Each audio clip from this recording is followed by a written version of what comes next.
और विधि थे, दीपावली जा चुकी, अब वापस पढ़ने का समय आ गया। तो आप मेरे साथ बने रहे बजरंगबली कोचिंग सेंटर पे,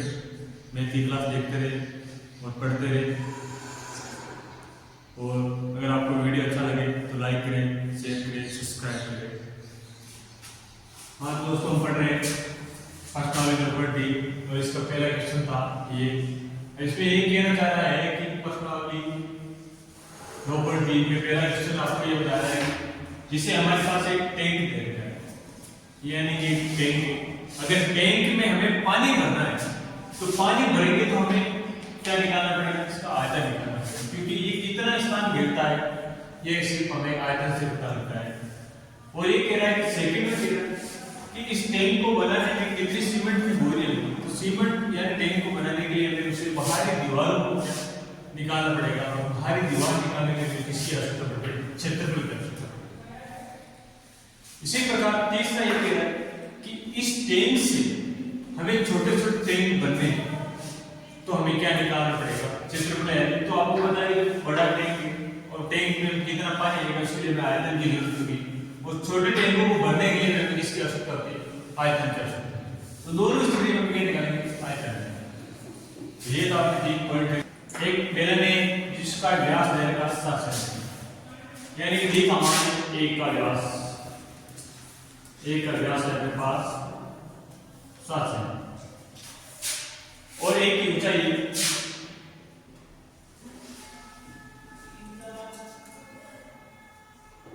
14 सेंटीमीटर।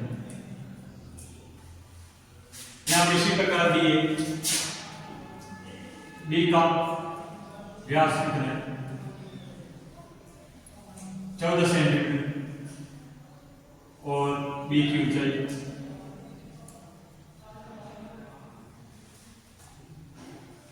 7 सेंटीमीटर।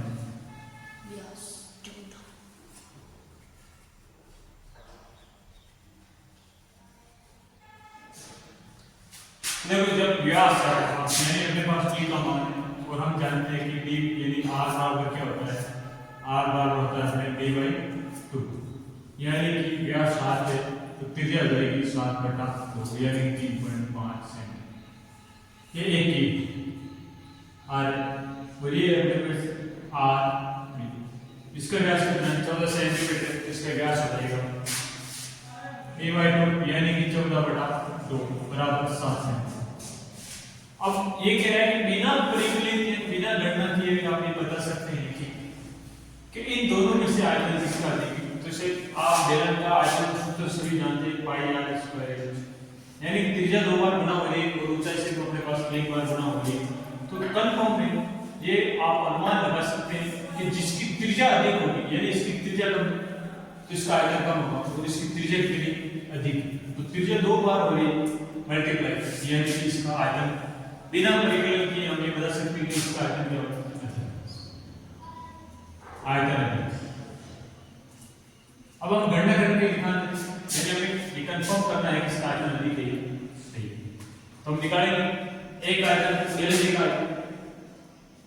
बेलन एक आयतन, और आयतन का सूत्र जानते हैं πr²। अब जानते हैं पाई का मान आपके पास कितना है, 22/7 है। आर अपने पास रहेगी 3.5 इंटू 3.5, और एक्स रहेगा आपके पास कितना 14 सेंटीमीटर, 14। हम 7 का भाग डायरेक्ट 2 बार दे सकते हैं, और इसको गुणा कर लो, 35 को 35 से गुणा करके 44 से गुणा करने से इसका आयतन रहेगा, तो मान 35 इंटू 35, 5 25, तो 5 3 15 2 17, 3 5 15 का 5 25, तो 2 के बाद देखो, 1 के बाद बढ़ने के बाद बढ़ने 2 के बाद बढ़ रहे 12 बार 25 आ जाएगा डायरेक्ट बार, जिसको तुम्हारे से 539.2 के बाद 0 आ जाएगा, तो 539 क्या आ जाएगा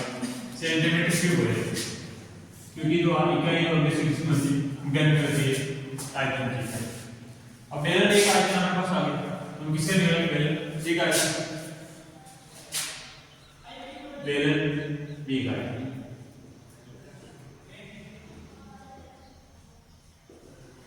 दोनों का सूत्र तो समान ही, आई आर स्क्वायर एच बस इनका वहां पर अलग है,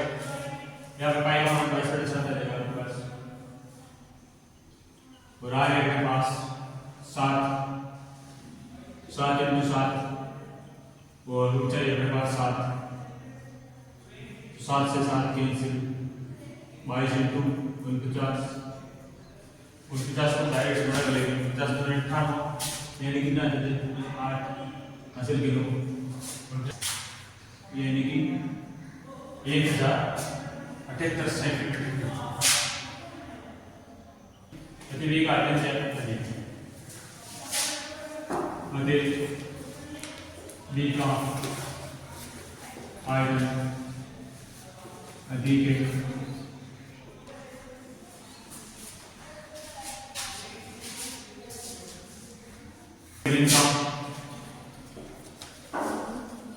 संपूर्ण पृष्ठ क्षेत्रफल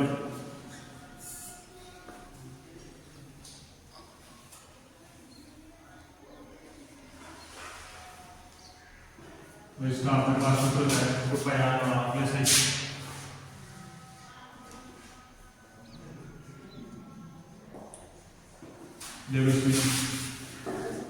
दो पाई का मान प्लस बटा 7 और आर का मान अपने पास डायरेक्ट है 7/2 ही ले लेते हैं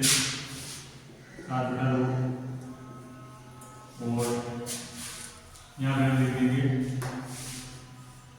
3 पॉइंट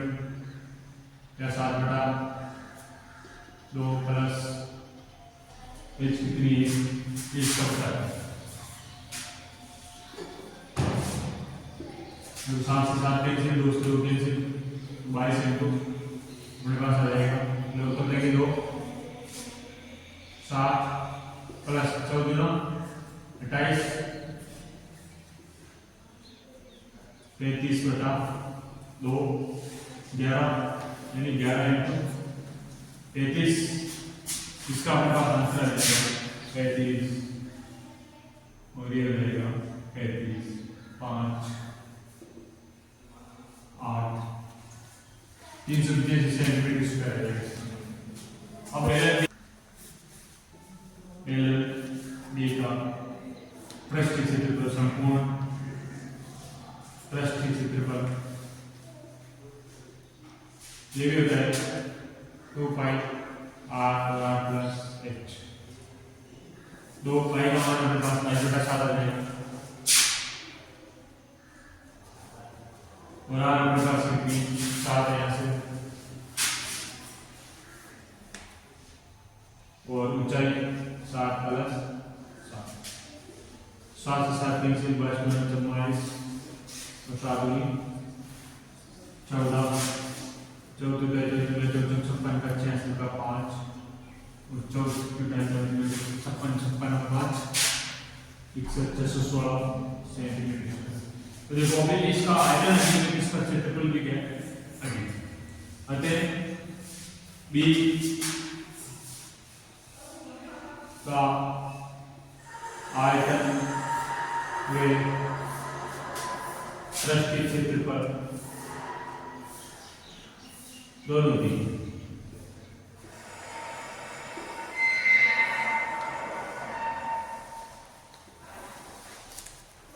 अगर हम किसी का आयतन निकालें तो पृष्ठ क्षेत्रफल इसलिए निकालें क्योंकि ये जो दोनों कभी ये भी संख्या कम होती है इसका संपूर्ण पृष्ठ क्षेत्रफल निकालना है ये अपने एक नाम और ये हमें इसकी ऊंचाई ज्ञात करनी ऊंचाई ज्ञात करनी और जानते हैं कि ये आधार का क्षेत्रफल देता है तो जानते हैं कि आधार में हमारे आयत की ग्रेड तो आधार का वर्ग क्या आएगा लंबाई ये एक तो ये भी मान और एक तो डायरेक्ट ये आता और अभी जानते हैं इसकी ऊंचाई हमें ग्राफ का आयतन दे रखा है और ग्राफ के आधार पर क्षेत्रफल दे सकते हैं जानते हैं कि ग्राफ का आयतन और आयतन का अपने पास सूत्र है लंबाई इंटू चौड़ाई इंटू ऊंचाई वो इसी प्रकार घनाभ के क्षेत्रफल का सूत्र है घनाभ के आधार का क्षेत्रफल,